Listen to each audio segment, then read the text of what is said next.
बिस्मिल्लाहिर्रहमानिर्रहीम अल्हम्दुलिल्लाहि रब्बिल आलमीन वस्सलातु वस्सलाम अला रसूलिल्लाहिल करीम। Assalamu alaikum wa rahmatullahi wa barakatuhu.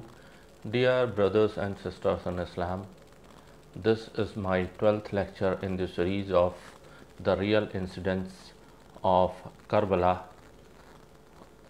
according to the research paper of engineer Muhammad Ali Mirza Rahimahullah, research paper 5B, which I am going to present it to you now. And this is the 28th hadith, which is narrated by Sayyidina Abdur Rahman ibn Abd Rabb al Kaaba. Such a good name. He called himself the slave of the Rabb of Kaaba. Sayyidina Abdur Rahman bin Abd Rabb Kaaba Rahmatullah alayh. He narrates that I entered the mosque and saw Sayyidina Abdullah ibn Umar Amr ibn al-As sitting in the shade of Kaaba. So this is the same Sayyidina Abdullah ibn Amr ibn al-As who was commanded by Prophet of Allah sallallahu alaihi wasallam to never leave his father, and that is why he he was along with his father while he was fighting against Sayyidina Ali.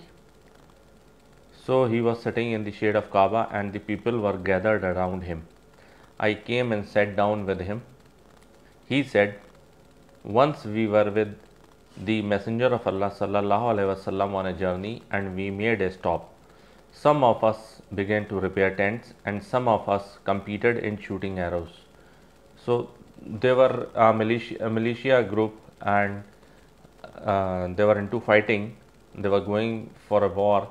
So they were practicing their, or rather they were honing their skills. So, and some of us grazed their tents. In the meantime, suddenly the caller of the messenger of Allah sallallahu alaihi wasallam called out, "The prayer is about to begin." Actually, at that time, people were gathered with these words. So this is how the Munadi wala, he used to gather people. There was no loudspeaker or anything. When we listened it, we gathered around the Messenger of Allah sallallahu alaihi wasallam, and then he addressed, "There was no prophet before me, but it was his duty to tell his ummah of the best of what he knew was good for them, and the worst of what we knew was bad for them." So this is what our prophets were, to take the people towards good, to tell them about the good, and to prevent them, and to make them and to avoid the and forbid the bad. The time of peace and security of this ummah, that is the ummah of Muhammad sallallahu alaihi wasallam, has been made in its first era, and its last era will be afflicted with trials and things and that you wouldn't be aware of. The tribulations, that is the fitna, will come in waves, one after the other, and every coming tribulation will be worse than the previous one. So every fitna that will be faced by the Muslim ummah would be the worst than the preceding one. So there will be no letting off of the fitna till the time Qiyamah comes, and every fitna will be bigger than the first one, until a tribulation will come and the believer will say that this is going to cause my doom, but that tribulation will end. Then another tribulation will come and the believer will say that this is the biggest one. So now you can make out that every fitna will be a bigger fitna than the previous one. So whoever would like to be delivered from hell and enter paradise, let him die believing completely and truly in Allah and the hereafter, and let him treat people as he would like to be treated. So Rasul sallallahu alaihi wasallam said that he should believe in Allah and the hereafter, and he should treat his brother like he want himself to be treated, by others. Whoever swears allegiance to the Imam, that is the ruler of that time, give him oath and sincerity, let him obey him if he can. If another comes and disputes for power with him, the first ruler, then strike the neck of the other, the claimant of the power. So the thing is that you don't have to fight about that whether the present ruler is a just or not. So the thing is that to overthrow a ruler, it is a bigger fitna than to have that ruler. So till the time Islam is not harmed or Islam is safe, Muslims are safe, then you don't have to overthrow the ruler upon you. Just like what is happening in Afghanistan or Iran or Syria, that there is a Muslim ruler and they are overthrowing the another Muslim ruler by another group of Muslims, and this is called so much of causing so much of killings. You can make out yourself for the last 20 rather 30 years, there is a Muslim ruler in Afghanistan and the other Muslim group is trying to overpower it or overthrow it. Who is wrong, who is right, that doesn't matter, but the end result is that there is a lot of killing, lot of Muslims are being killed, and same is happening in Yemen, same is happening in Syria, it happened in Egypt, and it happened in Saudi Arabia, it might again happen in a lot of Muslim countries. So till the time Islam is safe, the ruler is a Muslim, he lets you pray and he is not harming Islam in any way, let him rule.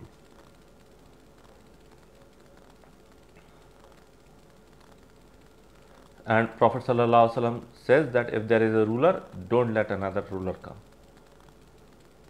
If there is a Muslim ruler, because not everybody is pious, and not everybody is perfect apart from the prophets of Allah sallallahu alaihi wasallam. Because if take the example of Afghanistan, if the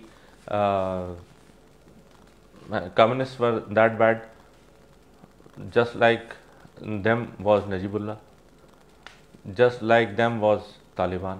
Taliban had their own pros and cons, Najibullah had their own pros and cons, the present government have their own pros and cons, and the incoming Taliban will have their own pros and cons. Nobody is perfect, so just to avoid fitna, don't let people, or rather the Muslims, kill each other. Don't let them strike their neck. This is so important. Abdur Rahman bin Abdur Rabbi Khaba Rahmatullah Alayhi narrates that hearing this narration, I drew close to him. That is the narrator of the hadith. So he was a Sahabi, Abdullah ibn Amr ibn As, and these were Tabi. So whenever the Tabi used to see the Sahabi, they wanted to gain knowledge. So they used to accompany him, they used to sit around him, and they used to think about what happened at that time, and so that they can gain knowledge about the times of Muhammad Rasulullah sallallahu alaihi wasallam. So this Tabai drew close to him and said, I adjure you by Allah, did you hear this from the Messenger of Allah sallallahu alaihi wasallam? So everybody used to ask, even if he's a Sahabi, they used to ask him just to be confident and just to be sure that he has heard from it, and so that in case they can be doubly sure. So they asked. On this question of mine, Abdullah ibn Amr ibn Al-As pointed to his ears and his heart and said, yes, my ears heard it, that is this hadith from the Messenger of Allah sallallahu alaihi wasallam, and my heart saved it. Then I said, are you inciting me to obey the ruler, while our ruler and the son of your paternal uncle Muawiyah enjoins us to consume our wealth unlawfully amongst ourselves and to kill ourselves, that is to fight with Muslims, but Allah commands us. So when he said that you should not, when there is a king, you should not strike the neck of, you should not overrule the present ruler and try to make your own just ruler. So he got skeptical because Muawiyah radiallahu anhu was the king of the Muslims at that time, Amirul Mu'minin. So he said that he got skeptical that Rasulullah sallallahu alaihi wasallam had said so, but the activities of Muawiyah radiallahu anhu is not like that. So he said that, do you want that we should kill our brothers like the way Muawiyah radiallahu anhu orders us, and to consume the wealth of our brothers unlawfully, like the President Muawiyah ibn Abi Sufyan orders us to do. So he got very double-minded. That Prophet sallallahu alaihi wasallam said that you should not go against the ruler, but the present ruler is asking us to consume the wealth of our fellow Muslims and to kill them. So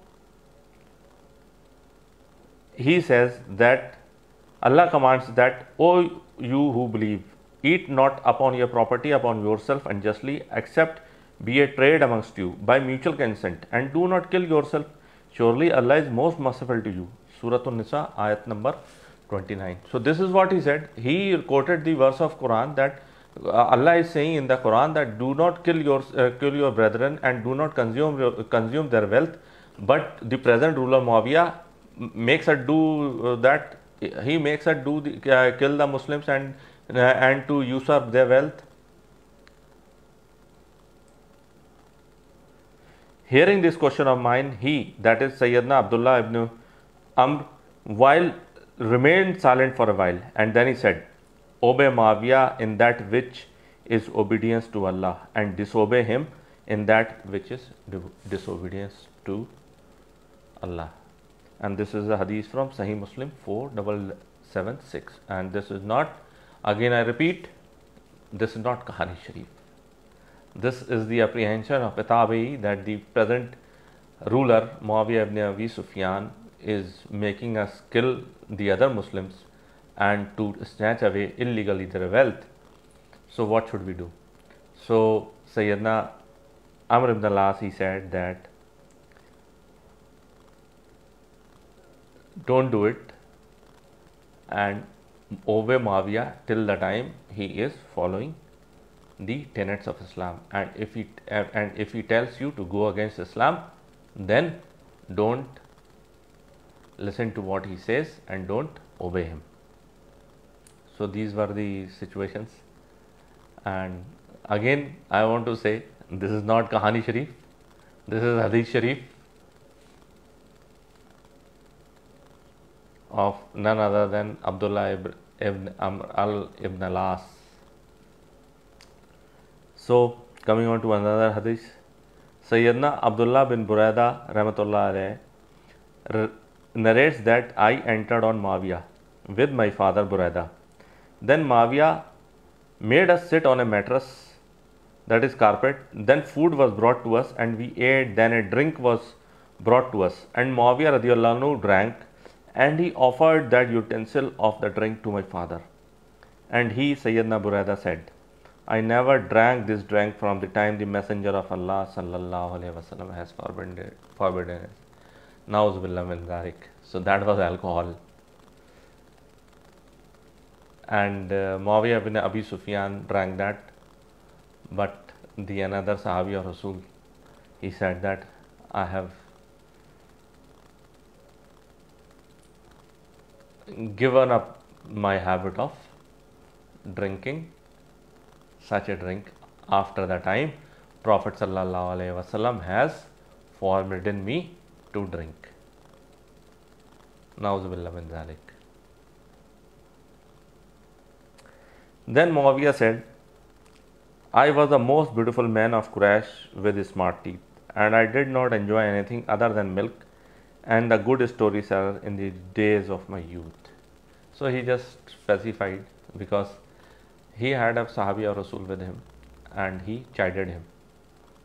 So in just to make a mockery of things, he said such, that I was the most beautiful man and my favorite drink was milk.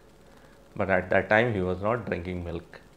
And so again, this is Musnad Ahmad 22991, volume 5, page 347, and Sheikh Zubair Ali Zai and Sheikh Shoaib Al Arnaut, the Mufti Azam of Pakistan and the Mufti Azam of Qatar, has said that the chain is authentic. So what can you say about all these things? You cannot say anything. All you have to do is, I can't say anything. All you have to do is just make up your mind and just speculate and contemplate what is being said in these narrations. You cannot say much. Now coming to another hadith of Sahih Muslim 2284, Sayyidina Abu Khudri radiyallahu anhu narrates that when the Messenger of Allah sallallahu alaihi wasallam was amongst us, we used to pay Zakatul Fitr for the fast of Ramzan on behalf of everyone, young and old, free and slave. A sa, about 2.5 kilogram of food items, that is grain, wheat and barley, or a saw of cottage cheese, or a saw of barley, or a sa is a measure of was a measure in Arabia that is equal to 2.5 kilograms presently. A saw of barley, a saw of dates, a saw of raisins. We continued to pay that until Muawiyah bin Abi Sufyan came to the land of Sham for Hajj, from the land of Sham for Hajj or Umrah, and addressed the people from the pulpit of Muhammad Rasulullah sallallahu alaihi wasallam in Masjid Nabawi. I think that 2 mud, that is half saw of wheat of Sham, was equal to a saw of dates. So all a blind man wants is eyes. So he said that the half a saw of dates of Sham is half a saw of the dates of the wheat of Sham is equal to the saw of dates of Arabia. So the people also adopted that opinion and ijtihad. Then Sayyidina Abu Sa'id Khudri radiyallahu anhu said, as for me, I will continue to pay 1 saw of Zakat al-Fitr as per the Sunnah, as I used to pay it for as long as I live. So this is the thing that Muawiyah bin Abi Sufyan radiyallahu anhu, he said that to the people on his own ijtihad. I don't know the reason for that ijtihad, and he said that now you can also pay half a saw of wheat. So people started giving half a saw, and the sunnah of Rasulullah sallallahu alaihi wasallam is to give 1 saw of wheat as Zakatul Fitr. And even today, some of the Hanfis, they have taken that thing, that ijtihad, and they are now giving 1/2 a saw of wheat as Zakatul Fitr, while the Ahle Hadith give the full saw of wheat as Zakatul Fitr.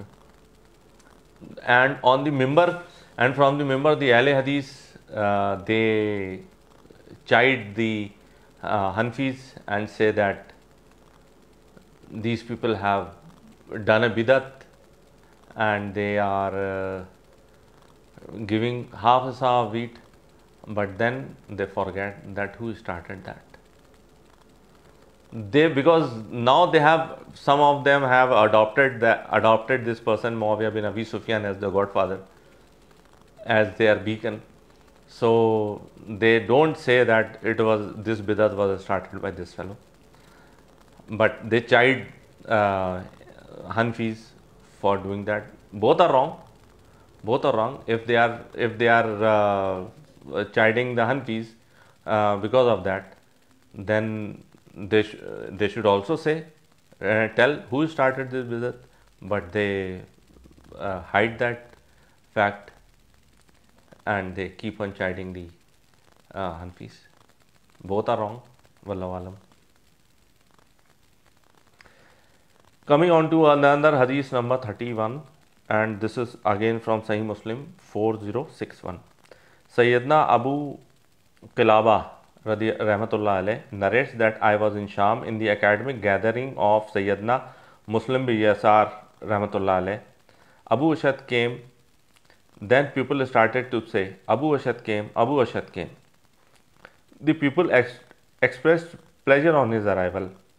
When he sat down, I said to Sayyidina Abu Ashad, tell us about the hadith of Sayyidina Ubadah bin Samit radiyallahu anhu. He said, yes. Listen attentively. We went out on various campaigns and acquired a great deal of war of spoils when Muawiyah bin Abu Sufyan was our ruler. No doubt, he captured so many lands. He had done service to the nation, to the Islamic State, but there are also some shortcomings. Among the spoils, we seized some vessels of silver also. Muawiyah radiallahu anhu ordered a man to sell those utensils in exchange for the salaries of the people.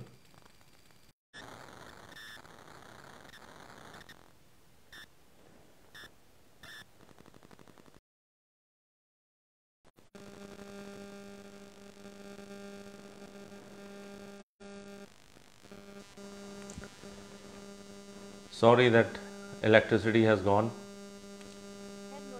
So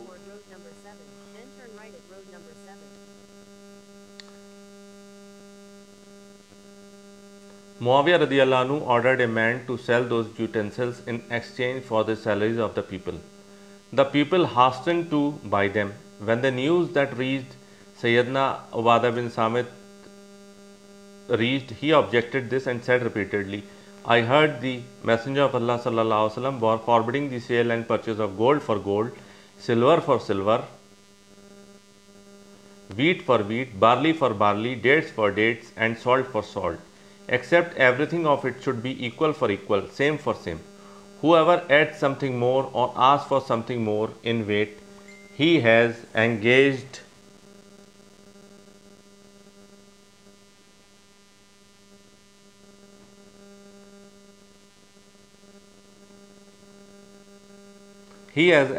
in riba, that is the interest.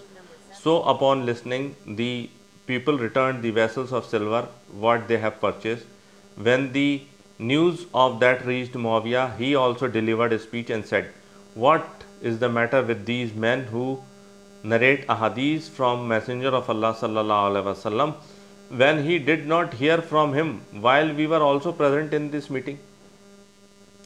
Hearing this objection of this hadith, Sayyidina Ubadah bin Samit said repeatedly that hadith publicly and said, we will narrate what he heard from the Messenger of Allah sallallahu alaihi wasallam, even if Muawiyah does not like it, or he said, even though the nose of Muawiyah becomes dusty.